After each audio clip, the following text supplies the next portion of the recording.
name's Jason Hyman. I'm athletic floor manager at Schmidt Custom Floors. Came here today to talk to you about tape, standard floor tape we use in our gym floors. If you look down here, I put a few pieces of tape down. If you show here, it's a standard floor tape that everyone uses. I just literally put it down. I wanted to cover a couple of nuances that don't seem to be articulated well in our industry.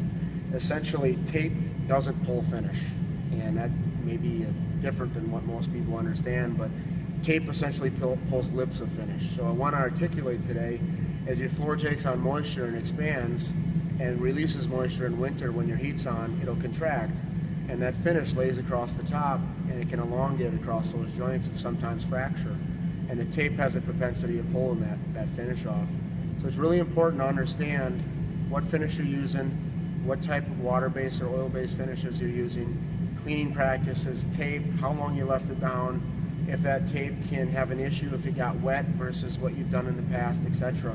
I wanted to show a couple of important nuances. If you know, in a typical maple gym, when you're taping lengthways, if you can just do one subtlety by pulling the tape down the middle, not across the board joint, you can maybe see that you're not going to peel finish as much. So if we can get down here real close, I just want to show, I put a piece of tape, again, standard floor tape, I put it down 5 minutes ago.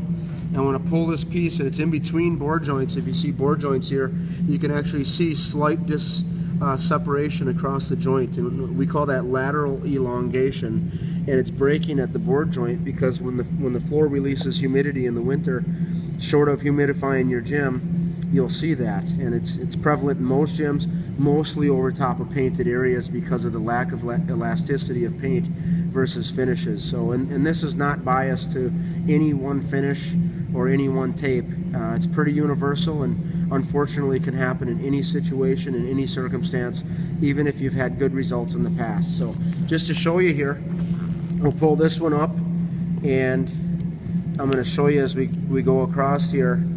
It probably is not going to pull hardly anything because, again, along here there's nothing for it to grab. And it might pull a little here or there. You'll see that actually grabbed a little there. Now I'm on an older floor, so it's a little bit biased here, but another thing as I'm pulling this to understand your floor's ability to deflect under pressure. You know, a lot of schools will have 4 or 5 gyms, and one of those gym floors is glued right to the concrete, which has no vertical deflection. It doesn't bounce, which means it does not exacerbate the problem, whereas some of the newer floors have a lot of bounce in them. So expansion, contraction, number of coats, ability to deflect under pressure all play an important role in how and how much it's going to peel. So you can see down this line, I got a couple of spots, but not too bad.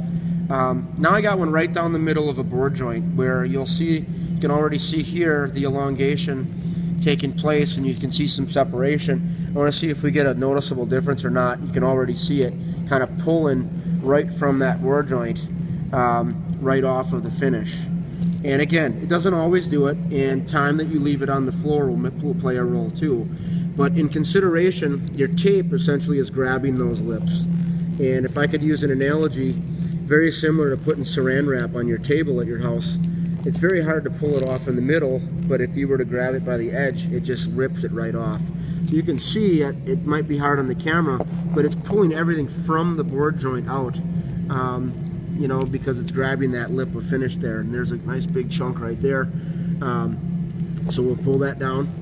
Now this is a 1-inch tape. I'm going to do that real quick again. This one's going to be faster. We'll do it with a 2-inch tape.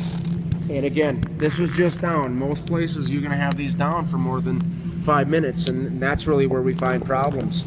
So I'm pulling this faster, and again, I'd have nothing really to pull unless there's a lack of integrity in the finish as in itself. Here's a great example. If you look, I'll pull this to the camera, you'll see a line right here of finish that peeled off. That's actually from this board joint, if you can see it as it ran across it, but it didn't pull it anywhere else. So now we'll pull the next one, which is right over a board joint, and I'll pull it a little bit faster here. Not too bad, not too terribly bad. We are in the middle of summer here too, so the floor is expanded and it's kind of tight. Usually we see more problems in the winter when we have contraction, where those lips are more available and easier to grab. So one last one. I'm going to show you one that's running perpendicular, and you can actually see in your gym which way you pulled the tape off, because every board joint is a certain distance about, usually 2 1/4 or 1.5 inches, depending on your maple thickness. And you can see which way tape pulled because it'll grab those lips on an individual level. So we'll see what we can do here. We'll just pull this off, and there we go, right there, right at one of the first joints. Here we go again at the second joint, but nothing between. Third joint, you can see a little bit right from this edge, and then it's clean again. Approaching the next joint, nothing, but it's also not visible. Next joint, nothing, but it's also not visible. Let's see when we approach the next joint. There we go, just a little bit pulled off of that edge. And we continue. See how this continued along here to pull? It pulled from that edge to there. No board joint visible. Into the next, there's a big one right there. Just pulled it right from that edge exactly, all the way to the next joint. You can see it on the tape. So you can see it right there again. And that's what's happening. You know, it doesn't matter. And there's some really bad ones happening right there. But again, if you look at the tape here, you can see gaps in between, which means each piece is starting at its individual board joint, if you see that along there, and it's stopping before the next board joint and then pulling at the next board. So that's what I wanted to articulate today. Appreciate you listening.